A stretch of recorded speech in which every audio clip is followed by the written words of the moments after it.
Assalamualaikum warahmatullahi wabarakatuh. Alhamdulillah wassalatu wassalamu ala Rasulillah wa ala alihi wa ashabihi wa man wala ma ba'du. Kaum muslimin dan muslimat peserta grup Dirasat Islamiyah yang semoga senantiasa dirahmati Allah Subhanahu wa taala. Kita akan lebih dalam dan lebih jauh mengetahui bagaimana dan seperti apa kriteria seorang yang sah atau boleh menjadi wali dan boleh menjadi saksi. Syarat kedua, wal bulu. Syaratnya adalah yang menjadi wali itu orang yang baligh.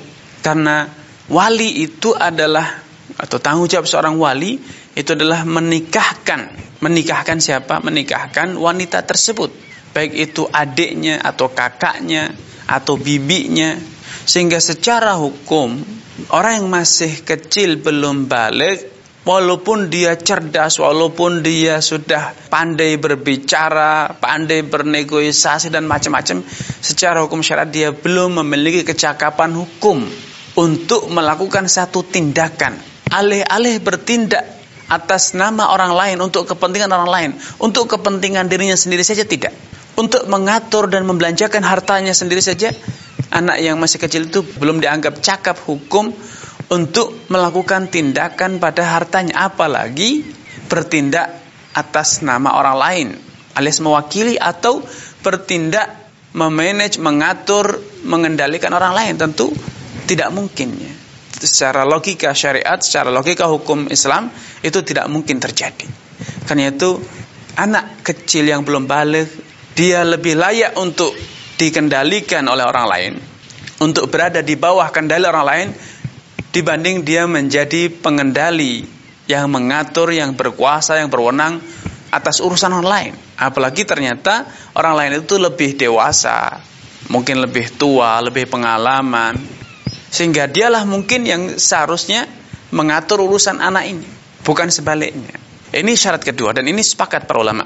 Karena Rasulullah SAW telah bersabda, Rufi'a al-qalamu an thalath.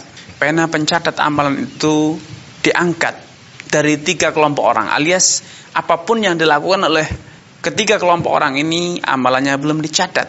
Salah satunya adalah wa anis sabi hatta yahtalim, anak kecil sampai dia baligh, bermimpi basah. Sehingga tindakan anak tersebut yang belum baligh belum dicatat sebagai dosa, belum dicatat sebagai pelanggaran. Sebagaimana tindakannya itu belum dianggap sebagai suatu tindakan yang dapat menggugurkan kewajiban. Sehingga kalau ada anak kecil yang menunaikan ibadah haji, kemudian dia mencapai umur baligh, dewasa, maka dia wajib mengulang atau wajib menunaikan ibadah haji. Kewajiban beribadah haji atas anak tersebut belum gugur dengan haji yang dia tunaikan ketika dia masih kecil. Walaupun dia dapat pahala, tetapi ibadah yang dilakukan itu tidak sampai menggugurkan kewajiban yang harus ditunaikan oleh setiap orang muslim. Walillahi 'alan nasi hajjul baiti man istata'a ilaihi sabila.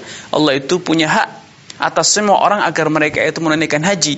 Kewajiban berhaji ini belum bisa digugurkan dengan ibadah haji yang dijalankan semasa dia belum baligh. Baik, selanjutnya wal aqlu.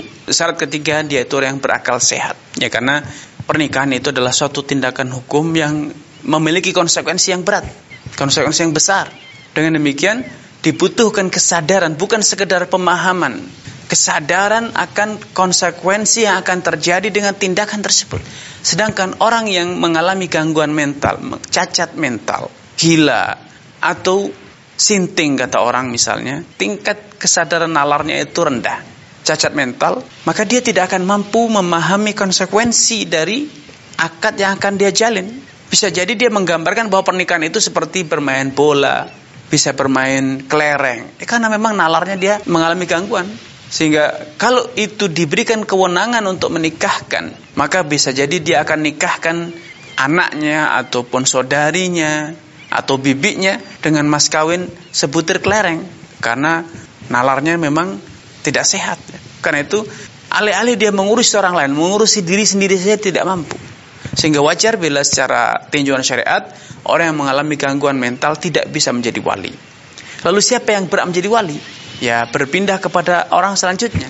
Kalau dia sebagai ayah, maka yang menjadi wali dari putir-putirnya adalah mungkin ayahnya, yaitu kakek, atau mungkin anak laki-lakinya yang akan berwenang untuk menikahkan putri lelaki tersebut, sehingga saudaranya lah yang akan menjadi wali dengan hubungan nasab sebagai ikhwah, sebagai saudara. Ini yang bisa kami sampaikan pada kesempatan yang berbahagia ini. Kurang dan lebihnya mohon maaf, billahi taufiq wal hidayah. Wassalamualaikum warahmatullahi wabarakatuh.